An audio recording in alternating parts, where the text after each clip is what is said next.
말씀을 듣기 위하여 한 번 더 기도하도록 하겠습니다. 진리의 성령님, 이 자리에 함께 계심을 감사합니다. 우리 각 사람에게 계시의 영으로 임하셔서 들을 귀가 있게 하시고 성령을 통하여 우리의 삶이 말씀대로 살아갈 수 있는 새로운 힘을 얻게 하여 주시옵소서. 예수님 이름으로 기도합니다. 아멘. 다시 한번 옆에 계신 분들에게 성탄 인사하겠습니다. 펠리스 나타.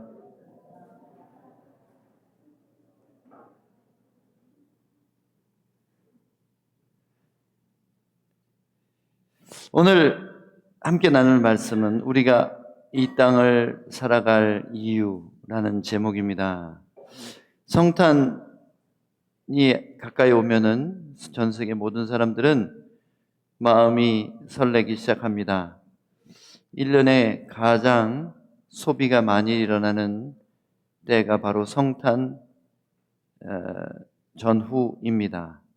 그래서 사람들은 이때를 위하여 돈을 모으기도 하고 또 사랑하는 사람들을 위한 선물을 준비하기도 하고 또 많은 사람들이 술 마시고 춤추고 즐깁니다.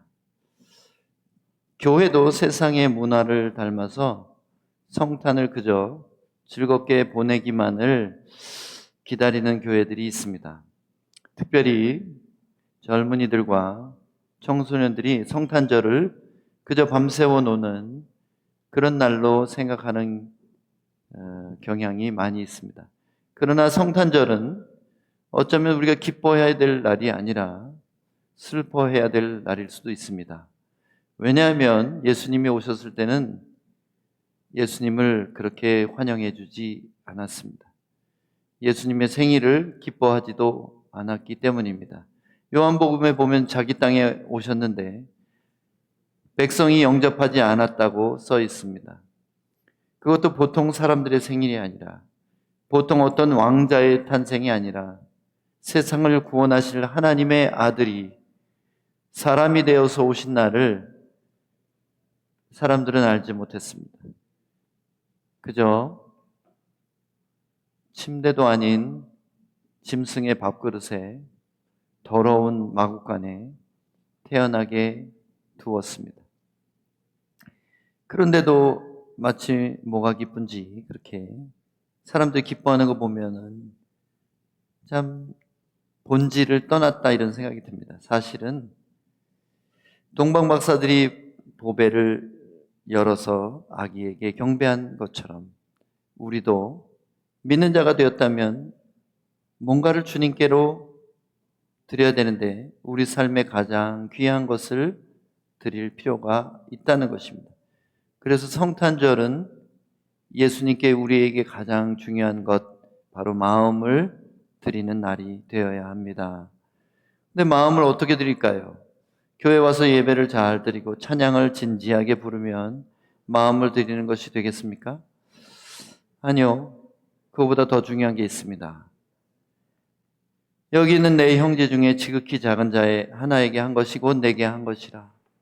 우리는 예수님을 눈으로 볼 수가 없습니다. 지금은 몸으로 이 땅에 계시지 않기 때문에 우리는 예수님께 뭔가를 드리려면 가장 소외되고 가난한 형제에게 무언가를 나누면 된다는 거예요.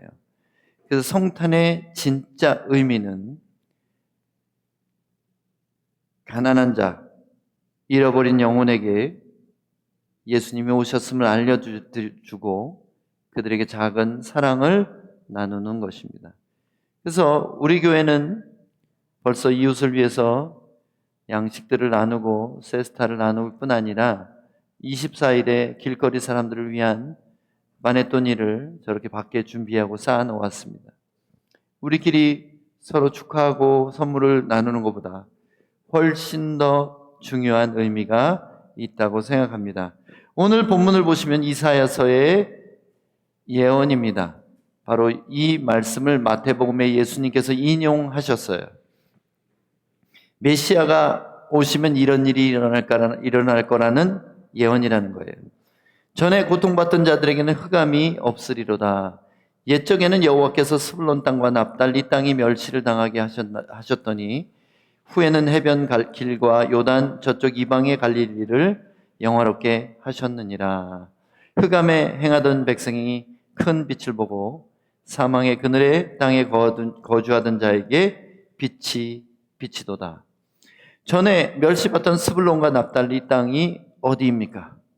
여러분 구약 성경이 똑같기로 하신 분들은 너무나 잘 아시겠지만 성경 학교를 모두 다 하시지 않았기 때문에 스불론과 납달리 땅을 좀 보여드리겠습니다. 스불론 납달리 땅은 바로 여기입니다. 지도가 조금해서 잘 안 보이시죠? 네. 또 한글로 되어 있기 때문에. 자, 스불론 땅이 어디냐면 여기가 갈릴리 호수입니다. 여기 갈릴리 호수예요. 갈릴리 호수의 왼쪽 요 부분이 납달리 지파예요. 납달리. 그리고 그 왼쪽에 붙어있는 요 작은 땅이 스불론 지파입니다. 그래서 스불론과 납달리 땅 하면 어디냐면 바로 갈릴리 호수의 서쪽 부분입니다. 요 부분이 스불론과 납달리 땅이에요. 왜 스불론과 납달리 땅이 큰 빛을 봤다고 했을까요? 예수님은 그분의 공생애를 바로 여기서 시작하셨어요. 가버나움이라는 곳에 이사 가셨습니다. 원래는 예수님의 집이 어디였냐면 나사렛이라는 곳이에요. 나사렛은 어디냐? 그 아래쪽에 이사갈 지파 밑에 쪽이에요. 그러니까 갈릴리 쪽으로 이사를 가셨다 이렇게 생각하시면 돼요. 그래서 거기서 공생애의 대부분의 사역을 하셨어요. 왜 그랬을까 여러분 혹시 이유를 아십니까? 왜 하필이면 이스라엘 땅에서도 갈릴리 호수 서쪽에 가서 예수님이 3년 내내 사역을 하셨을까요?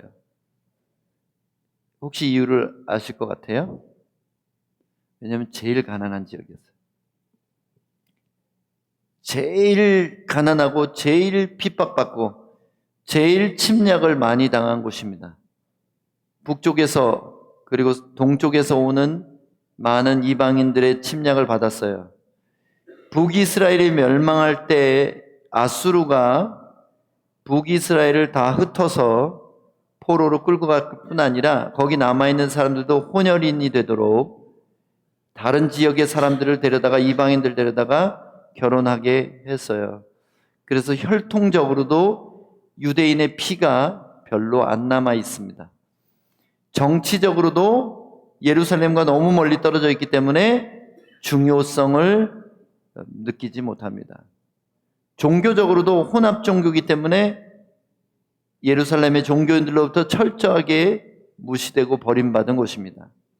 경제적으로도 우선권에서 밀려나서 그쪽에는 양식조차도 모자른 땅이었습니다. 왜 예수님이 바로 갈릴리 서쪽에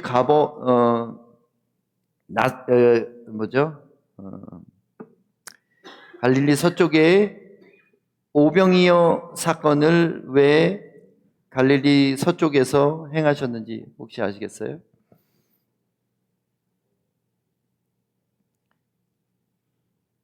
나흘 동안 같이 있었는데 먹을 것이 없어요.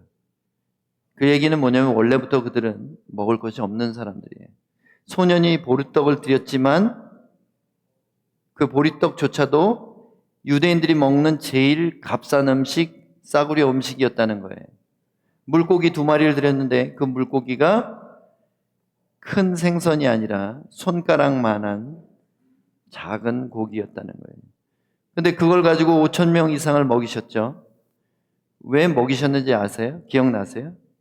저들은 집으로 돌아갈까봐 가다가 쓰러질까봐 내가 걱정한다 그러셨잖아요. 왜요? 그만큼 가난한 거예요. 떡을 얻어먹은 다음에 어떻게 되냐면 구름대 같이 예수님을 쫓아다녔어요. 이유가 뭐냐면 그들은 당장 먹을 것도 없는 배고픈 사람들이었기 때문입니다. 마태복음 4장 12절에서 17절 말씀입니다. 예수께서 요한이 잡혔음을 들으시고 갈릴리로 물러가셨다가 나사렛을 떠나 스불론과 납달리 지경 해변에 있는 가버나움에 가서 사시니 이는 선지자 이사야를 통하여 하신 말씀을 이루려 하심이라.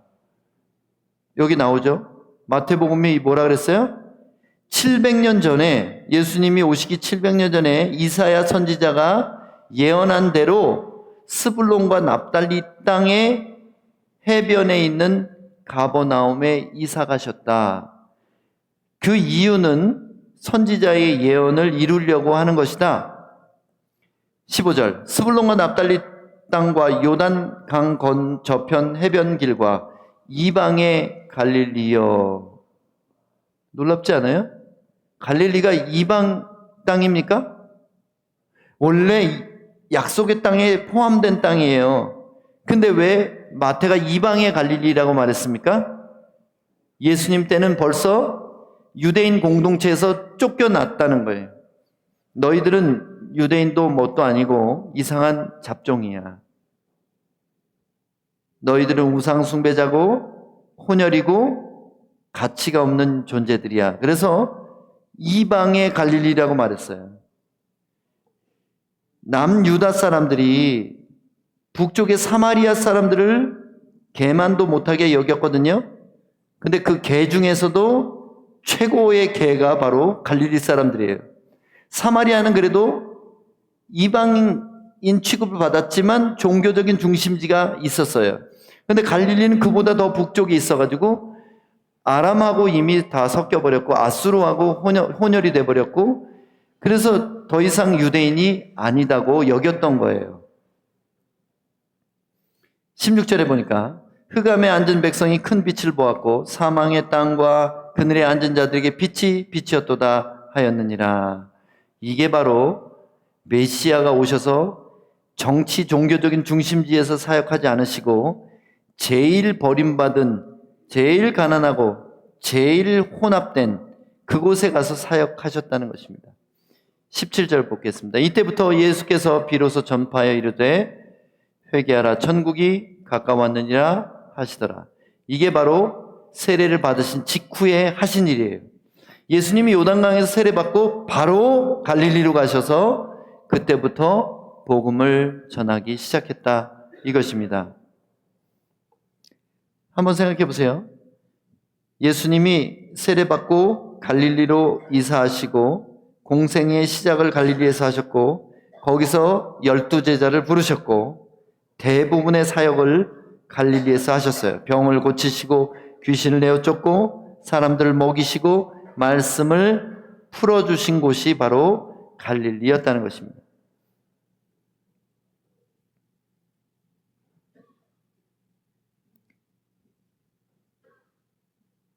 그 가난한 사람들이 예수님 말씀을 듣고 시간 가는 줄 몰랐어요. 어린 아이들까지도 집으로 돌아가지 않고 가봤자 먹을 것도 없고 할 일도 없어요. 그렇게 집에 안 가는 거예요. 나와 함께 있은 지 나흘이 되었을 때 4일 동안이나 예수님의 말씀 듣느라고 나무 그늘에 모여 앉아 있었던 겁니다. 근데 그들이 배고파요. 예수님께서 너희들이 먹을 것을 줘라 제자들에게 말씀하셨지만 먹을 게 없어요. 우리가 돈이 굉장히 많아야 이 많은 사람 먹일 수 있습니다. 2만 명이나 돼요. 남자만 5천 명이라는 것은 여자들, 어린아이들 그렇게 다 치면은 10,000명, 2만 명이 된다는 거예요. 이 많은 사람들을 어떻게 먹이겠습니까? 그때 빌립이라는 제자가 여기 소년이 가져온 물고기 2마리와 보리떡 5개가 있습니다. 이거는 한 사람이 먹기에도 부족할 겁니다. 근데 그걸 가지고 예수님이 5,000명을 넘게 먹이셨어요. 그 이유는 그분이 기적을 베풀어서 내가 하나님의 아들이다 보여주려고 한 것도 아니고 신적인 권위와 능력을 자랑하려고 한 것도 아닙니다. 예수님의 목적은 단 한 가지였어요. 그들이 먹을 것이 없는데 먼 곳에서 온 자들도 있다. 그들이 집으로 돌아가다가 길에서 쓰러질까 염려한다. 이게 예수님의 기적의 목적이었어요. 그럼 우리가 예수님을 구주라고 믿고 고백하는데 어떻게 살아야 될지를 다시 생각하는 성탄이 되어야 하지 않을까, 이런 생각을 했습니다. 예수님은 갈릴리에서 공생애를 보내셨습니다. 가장 무시당하고 소외되고 가난하고 병들고 비참한 노숙자들과 함께 사셨습니다. 사실 집으로 돌아가지 않은 이유 중에 많은 경우 집조차도 없는 사람들이 있었어요. 당시 이스라엘 땅에는 노숙자가 85%였다고 합니다.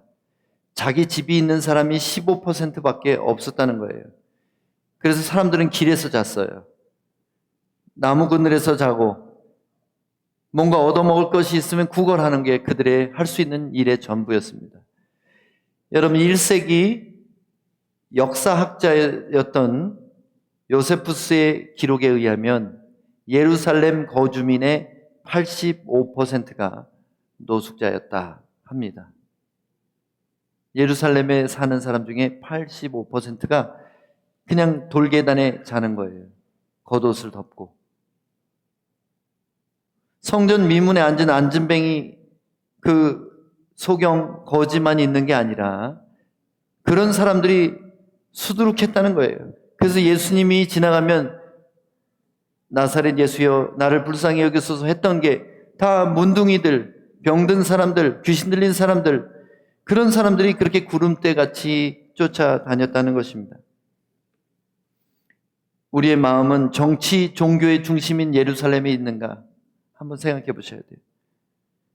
예수 믿는다고 하지만 사는 목적이 좀 더 안락한 삶을 살기 위해서 그저 열심히 돈 버는 것, 그리고 내가 세상에 이름을 내고 싶은 것, 내가 사람들의 주목을 받고 인기 있는 사람이 되는 것, 이런 것들이 만약 우리 인생의 목적이 된다면 우리는 결코 예수님의 제자가 될 수 없습니다. 예루살렘이 아니면 또 더 큰 곳인 로마를 동경하십니까? 요즘에 로마는 어디예요? 미국쯤 되겠나요? 성공해서 미국 가서 살고 싶다. 한국 이민자들도 많은 사람들이 그런 생각을 하셨을 겁니다. 브라질에서 열심히 일해서 돈 벌어서 미국으로 이민 가고 싶다. 그게 꿈이잖아요? 여러분, 그게 과연 예수님이 우리를 부르신 목적일지 한번 생각해 봅시다. 성탄은 어둠에 비춰진 빛이었습니다. 그분 안에 생명이 있었는데 이 생명이 바로 사람들에게는 빛이었어요. 요한복음 1장이 말하고 있습니다. 그리스도의 생애는 사망의 그늘진 땅에 거하는 사람들에게 자기를 버려 생명을 주시는 것이었습니다. 여러분, 이 빛이 뭡니까? 그 안에 있는 생명이 사람들에게는 빛이라 했어요. 그럼 우리 안에 있는 생명이 사람들에게 빛이 되어야 할 텐데 뭐가 빛으로 나타납니까? 빛은 눈으로 볼 수 있는 거예요. 눈이 보게 만드는 겁니다. 마태복음 5장에는 뭐라 그랬냐면 그러므로 너희의 착한 행실로 사람들 앞에 빛을 비추어 그들로 하여금 하나님께 영광을 돌리게 하라. 여기서 말하는 빛은 애매한 추상적인 상징이 아니라 바로 착한 행실을 의미하는 거예요.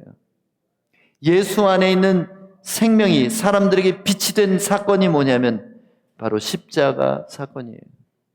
자기를 버려 사람들을 살리신 이 사건이, 그 착한 행실의 최고봉이 바로 빛이었다는 거예요.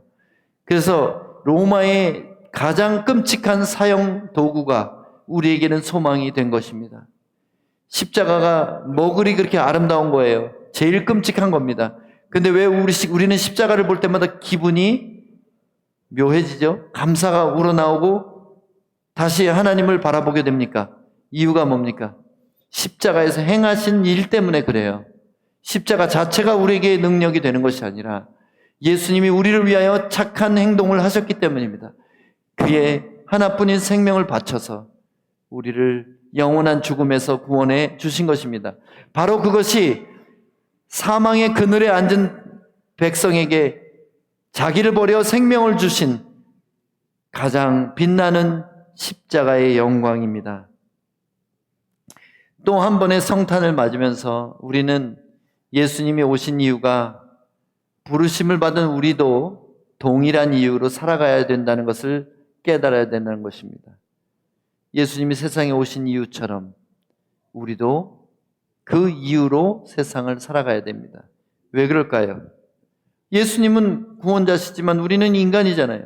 어떻게 우리가 예수님처럼 살 수 있어요? 없어요. 근데 왜 예수님은 우리를 세상의 빛이라고 하실까요? 요한복음 8장 12절에 나는 세상의 빛이라 그랬어요.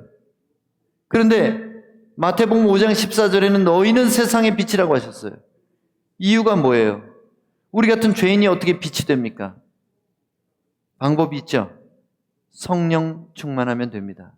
성령은 바로 그리스도의 영이기 때문에 과거에는 어둠 가운데 있던 우리가 이제는 세상의 빛으로 살아갈 수 있게 되었다는 것입니다. 성령을 따라 살아가는 사람은 자기 자신을 위해 살지 않습니다. 성령 충만한 사람들은 이기적인 마음이 없어요. 오직 그의 안에는 어떻게 하면 사람들에게 예수님을 전할까? 어떻게 하면 사람들에게 예수님의 마음을 알게 할까? 그것이 그의 삶의 목적이 되기 때문입니다. 생명은 빛으로 나타나야 참된 생명이에요. 예수 안에 있는 생명이 빛으로 나타난 것이 바로 십자가인 것처럼 우리 안에 있는 영원한 생명이 진짜라면 그 생명은 반드시 우리의 삶을 통해 착한 행동으로 나타나야 한다는 것입니다. 사람들이 은혜로 구원받았으니 우리의 선행은 상관이 없다고 말하는 이상한 기독교를 믿고 있습니다. 여러분, 은혜는 그런 것이 아닙니다. 은혜는 우리가 갚을 수 없는 빚을 졌기 때문에 우리의 전 삶을 통하여 갚으려고 해야 된다는 것이지 공짜를 그냥 받은 게 아니란 말이에요. 정말 나를 위해 오신 예수님께 감사하고 그분을 사랑하고 그분의 신부가 장차 되기를 원한다면 그의 어떠하심을 닮아가고 그의 행하심을 따라가야 한다는 것입니다. 성탄에 우리가 다시 각오해야 되는 게 있어요. 끊임없이 이기적인 마음으로 돌아가는 나 자신에게 다시 말해줘야 됩니다. 네가 구원받은 이유는 예수님이 세상에 오신 뜻을 완성하기 위한 것이다. 그분이 만나기 원했던 사람들을 대신해서 만나고 그분이 안아주기 원하셨던 사람들을 내가 안아주고 사랑을 전하기 원하셨던 그 사람들에게 나의 최선을 다해서 사랑을 나누는 것, 그것이 진짜 예수님께 선물 드리는 방법이에요. 예수님을 기쁘시게 하는 방법입니다. 이 세상에 오신 예수님을 어떤 방법으로 경배할까요? 좋은 옷을 입고 예배당에 와서 멋진 목소리로 찬송 부르는 게 다가 아니에요. 길거리의 사람 하나에게 작은 선행을 베푸는 것이 바로 예수님께 행하는 것입니다. 그것이 예수님이 바라시는 성탄의 참된 의미입니다. 여러분 모두 세상의 빛이십니다. 우리 서로 인사할 때 형제님은 세상의 빛입니다. 자매님은 세상의 빛입니다. 한번 인사할까요? 우리 함께 찬양으로 결단하고 기도하도록 하겠습니다.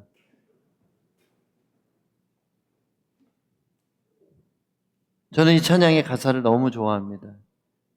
그가 오신 이유라는 이 찬양, 여러분 이 찬양으로 여러분 주님께 기도로 고백하시기 바랍니다.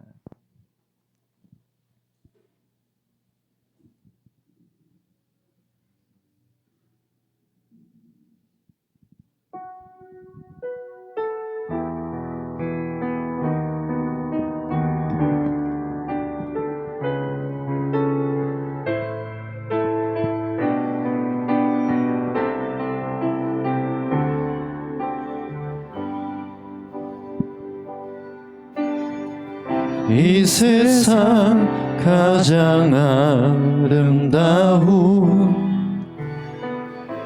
순종의 눈물, 온 세상 다시 빛나게 한 생명의 눈물, 그가 이 땅에 오신 이유, 죽어야 살게 되고 져야만 승리하는 놀랍고 영원한 신비, 지으신 그대로 회복시킨 우리의 창조주 그리스도, 십자가의 길로 아버지 뜻 이루셨네. 그가 이 땅에 오신 이유, 이제 우리에게 맡겨진 그 소망, 그 사랑, 그 생명, 아름답고 눈부신 십자가의 길, 우리가 이 땅에 살아갈 이유, 지으신 그대로 회복시킨 우리의 창조주 그리스도, 십자가의 길로 아버지 뜻 이루셨네. 그가 이 땅에 오신 이유, 이제 우리에게 맡겨진 그 소망, 그 사랑, 그 생명, 아름답고 눈부신 십자가의 길, 우리가 이 땅에 살아갈 이유.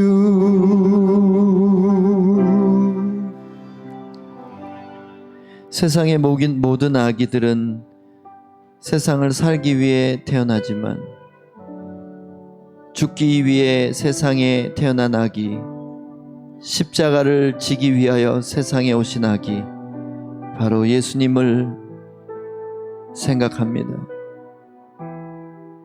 그 아름다운 사랑을 우리도 살아낼 수 있도록 이 성탄 예배 가운데 우리에게 다시 한번 성령을 부어주사 우리의 남은 인생을 예수님처럼 살아갈 수 있게 도와주시옵소서. 우리의 마음은 여전히 더럽고 누추한 마구간같이 되어 있습니다. 그러나 그곳에서 아기 예수님을 모실 수만 있다면 세상 그 어느 곳보다 찬란히 빛나는 곳이 될 것입니다. 바로 우리의 마음이 그렇게 되게 하여 주셔서 세상의 빛으로 오신 예수님을 대신해 예수님을 나타내는 인생 살게 도와주시옵소서. 예수님 이름으로 감사하며 기도합니다. 아멘.